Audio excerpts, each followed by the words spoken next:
Well, hello everyone, I'm Darth Browner, and welcome to my top 10 Mega Drive games. Now, the Mega Drive, as we all know, is one of Sega's finest consoles of all time, and I thought I would compile a list of my favourite Mega Drive games of all time, my top 10. There are games that I've not mentioned, but yet they will get cameos such as good old Ristar here, and many more throughout the video. But without further ado, as soon as we can, we will get on to my first video in the top 10, which is a very interesting one, as it was one of the earliest Mega Drive games I ever played, and it's as addictive as hell. So no Alex kidding around, pun intended there, not what I did there. Number 10 is gonna be, drumroll please,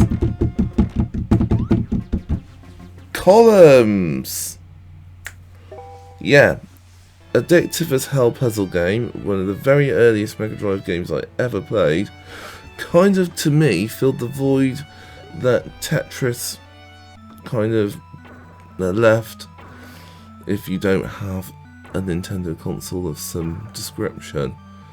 It's kind of like Puyo Puyo, but with jewels you match some up, the same type and same colour, and make sure you don't fill the screen. So that's effectively that in a nutshell. So simple, yet so addictive. I've lost many hours playing this, so that one gets my number 10 spot. And now speeding onwards and forwards to number 9, which is gonna be, you guessed it, Sonic the Hedgehog 2. Far and away one of my favourite Mega Drive games, or one of my Mega Drive platformers. There are a lot of platformers in this list, I might add. It essentially bettered everything that Sonic 1 did. Introduced the Super Spin Dash, brought in Tails. It effectively basically made what was great in Sonic 1 even greater, and a true example of how a sequel to a game should be. And just look at it, it's as vibrant as anything, and again, one of my early Mega Drive games. Oh, plus the fact you've got Robotnik, who's back with a vengeance in my honest opinion, far better mechas. And let's not get started on the final boss, which was actually a challenge compared to the pathetically easy final boss. So yeah, Sonic 2 gets that top number 9 spot. And as we speed away from Sonic 2, we race on ahead to number 8, which, if you like your motorbikes, you're going to love this. It's the only racing game on the list and was worthy of making said list. We're going to make our way to Road Rash, number 2, which is my 8th favourite game. An EA motorbike racing game, way back in the days before they did FIFA and such like. It's as addictive as hell. It's fun. You can customise. You can get new bikes. You can use weapons, knock people off their bikes. A step up from its predecessor, Road Rash. It's also one of the most technologically impressive Mega Drive games, if I'm being brutally honest with you. You get a real sense of speed, much like you would in the Sonic games, and it's so satisfying when you knock someone off their bike. It's quite a challenge as well. So yeah, I would strongly recommend you guys play Road Rash 2. It is an amazing game for the very local American states as well. So yeah, be careful, you may crash if you're not careful. So you've got to add in that element, and be careful of the police as well. Police could come and try and stop you. So yeah, Road Rash 2 is a great deal of fun. Tricky to master, but once you've got it, then you're laughing. To be honest with you, it is a brilliant game. And now, as we finish up that little analysis of Road Rash 2, let's hope you like your Disney games for the next one, because it's going to be a cracking Disney game, which is one of the best Disney games on the Mega Drive. Castle of Illusion is number 7. This game is colourful, it's vibrant. Mickey has to travel to this mysterious castle, get a load of gems, and save Minnie Mouse. So, he's got it all against him. There was a sequel, World of Illusion, which is also pretty good, but I didn't play that one as much as Castle of Illusion. Castle of Illusion always has a special place in my heart. This is one of my very favourite Mickey Mouse Disney games. I should mention Aladdin as well, but I kind of prefer this one if anything. So yeah, what I like about this game as well is the gameplay as well. Simple gameplay, nice easy game. You're laughing really, and it's a nice alternative to Sonic the Hedgehog as well. So if you want to play as a different animal, then you can always rely on good old Mickey Mouse for your gaming fix as a different mammal, as it were. And the game just looks visually striking and amazing. It's definitely one of my favourites, and this is coming from a Disney fan as well. So yeah, I would honestly say go grab that game if you get a chance, if only for the forest level, which is one of my favourite levels, where you bounce on ghost heads and you deal with a psychotic tree at the end, as you can see right about now. He's no Wispy Woods. If anything, he's Wispy Woods' deranged cousin. But anyway, on to number 6, the Story of Aether. It was released fairly late on in the Mega Drive's life, and I would say it's a beautiful game, and it's probably going to be the closest to Legend of Zelda you're going to get on the Mega Drive. Mega Drive had some good RPGs, but they weren't great. This is one of the better RPGs, I'm not going to lie, and it deserves the coveted number 6 spot. It's absolutely amazing, if I'm being honest with you. And I will show you a little bit of a gameplay clip as well in just a second.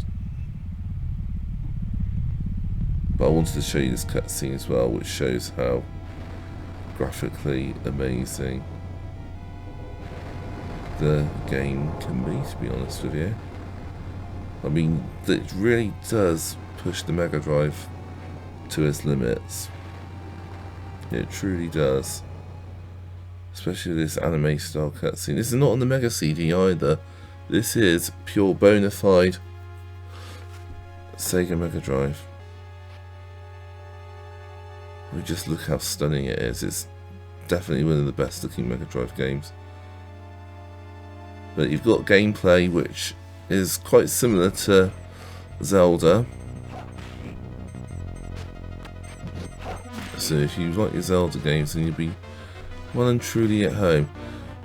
One thing with the combat I will say is, when you're fighting, it does have a bit of a Streets of Rage type feel to it, because the sound effects and such like, and the amount of kicking and rapidness of it all. So that's a slight difference, but it's a good difference. It kind of distinguishes itself.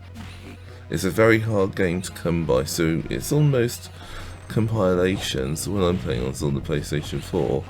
So if you ever get a chance to play this, I would go and play it. Now as we move on to the 5th game, which is a very fun shooty game in Gunstar Heroes. It's rapid fire, it's funny, it's just wanton destruction, and it's crazy. These are the same guys, Treasure, who also did Mischief Makers.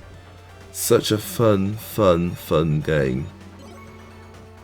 Getting that high score, and also it's bloody hard, but very rewarding. You get to choose your level, like you do in Mega Man. You get to fight a shed load of enemies, kicking ass, taking names, upgrading your weapons, and just going crazy in a nutshell. And boy oh boy, it's worth it. It's well worth it. You can get this on most collections anyway. So I would definitely give that a shout. And talking of shooty games, the next one is quite a mega game. Yeah, Mega Man the Wily Wars. This is the Super Mario All-Stars equivalent for Mega Man. You get the first 3 Mega Man games, but with a twist. There's a new level once you complete all 3 Mega Man games. It's the first 3 that were released on the NES, being given a massive graphical overhaul, and the music has as well. It does feel weird playing on the Mega Drive game, and Japan never did. It was only available. Did Japan? I can't remember, but it was available. Like, it's very hard to get hold of, is what I'm saying.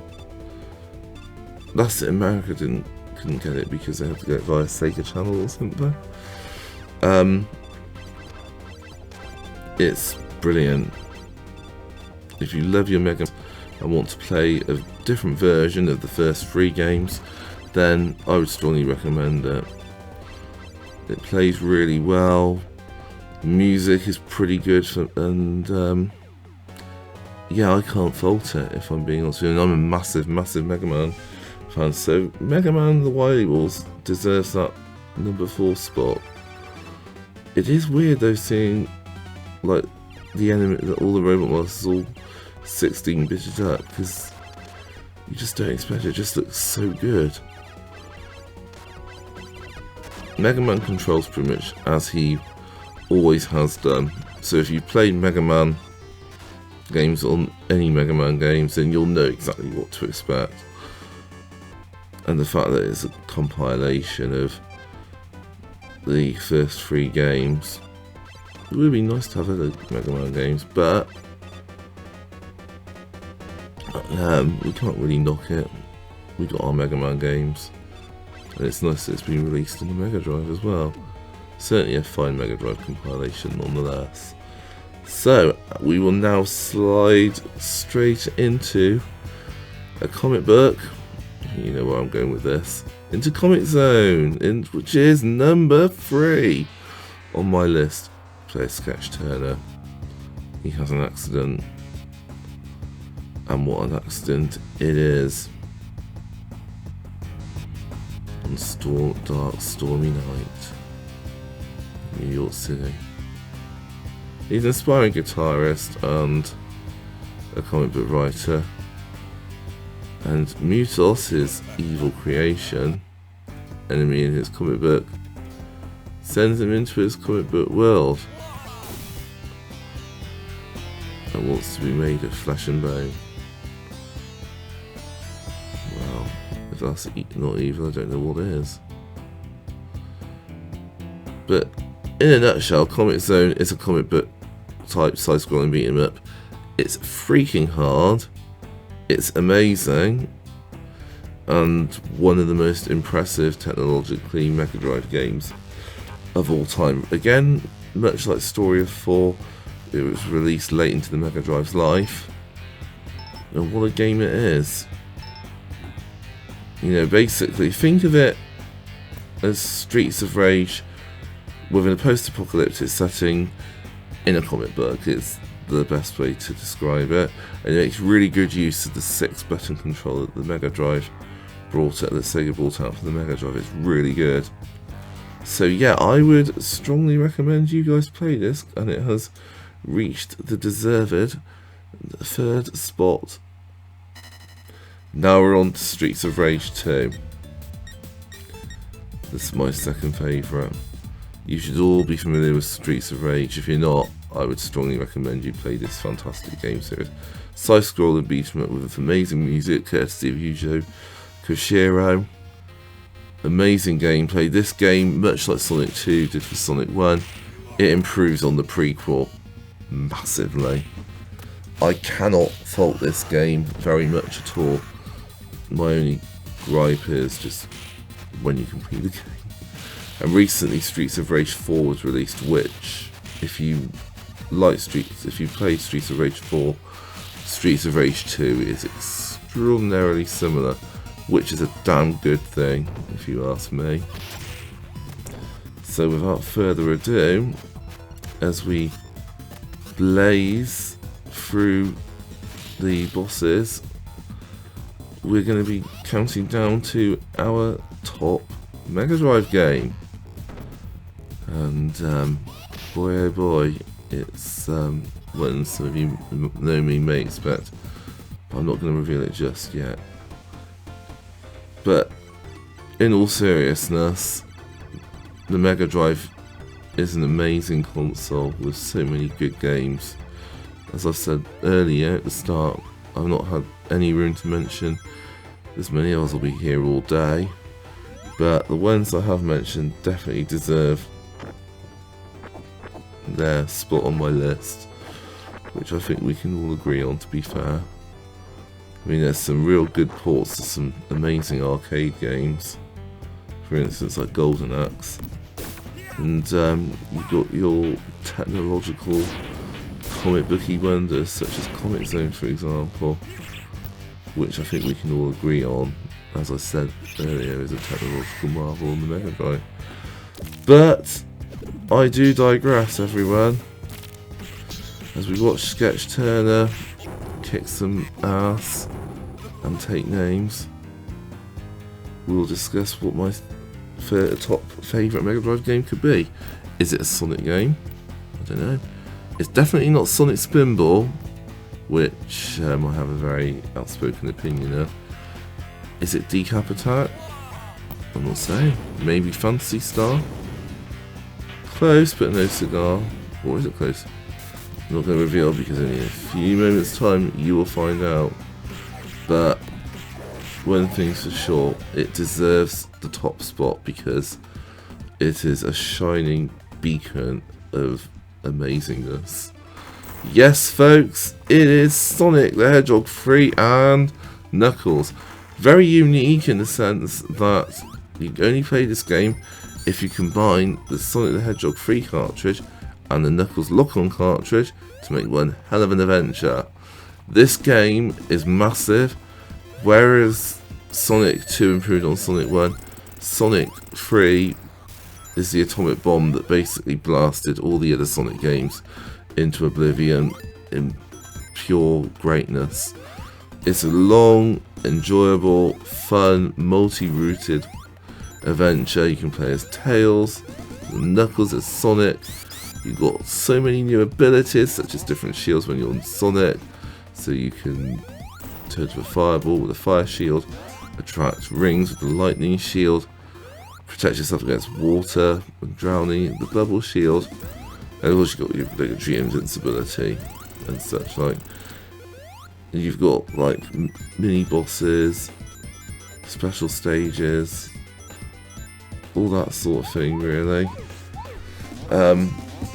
It's just marvellous. And not only with the special stages, but you also get bonus stages as well. So you got lots of time to get all sorts of power-ups. I adore this game. It's just, I can't fault it, I'm sorry guys. It's, in my honest opinion, perfection. Absolute perfection. It's a complete joy to play. The amount of times as a kid I used to play this over and over and over again, it does not get boring. It truly doesn't. It is, well, it's a masterpiece is all I'm going to say. It's a technological masterpiece. The gameplay is on point. It's the best Sonic game ever created. It truly is. And that includes the 3D Sonic ones as well. It literally just blows all of them out the water. You know, you've got so much variety in the game. It's just absolutely fantastic. I mean, come on guys. I mean, you got diverse bosses. Robotnik's back with a vengeance. And he plays a pivotal role. He doesn't just go around in his mech hoping that he kicks your ass, but he plays a big part in the plot. More than you think. I don't want to spoil it in case there are some people out there that have not played it. But you've also got Knuckles as well, who acts as an antagonistic role. He's the one that stole the Chaos Emeralds from you at the beginning. And yes, you've got the obligatory water level, but the water level in this game is a damn sight more fun than any other water level there is in any other Sonic game. Water levels in Sonic games are notorious. But I digress. Sonic 3 is just marvellous. So much variety, so much fun. And that is an emphasis I'm putting on the word fun. It's just the ultimate Mega Drive game, quite frankly. If you ever have a Mega Drive, play this game. And that's an order, pretty much. Especially when you end up as Knuckles in a forest full of mushrooms. I mean, you certainly didn't do this in another Sonic game. It's just absolutely pure brilliance. And with that, I am going to wrap things up. I really hope that you enjoyed my top 10 Mega Drive video games. You may have your own thoughts on your top 10. Let me know in the comments below what your top 10 favourite Mega Drive games are. It'd be great to hear what they are. But this has been Darth Browner. Thank you so much for watching. Don't forget to give us a like and hit that subscribe button.